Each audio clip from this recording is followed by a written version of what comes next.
Des coups de feu, à quelques mètres du président des États-Unis, un homme armé de 3 armes qui franchit un point de sécurité, et un événement ultra sécurisé qui bascule en quelques secondes.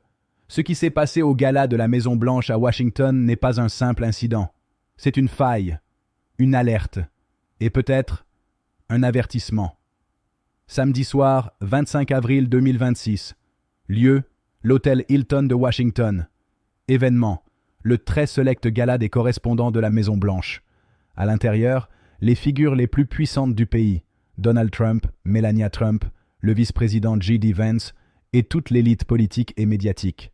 Puis, à 20h36, tout bascule.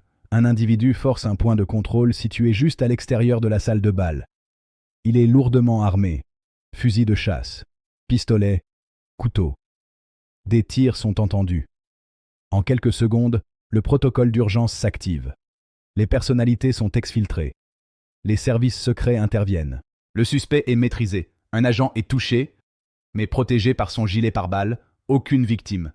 Mais le choc, lui, est bien réel. L'homme arrêté s'appelle Cole Thomas Allen, 31 ans, originaire de Californie.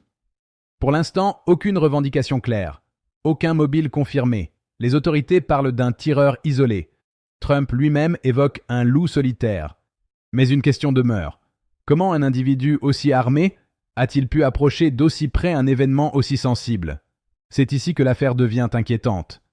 Oui, un portique de détection était en place, mais uniquement à l'entrée de la salle de bal, pas à l'entrée de l'hôtel. Autrement dit, le suspect a pu pénétrer dans le bâtiment avant d'être intercepté. Trump l'a lui-même reconnu. Le lieu n'était pas particulièrement sécurisé.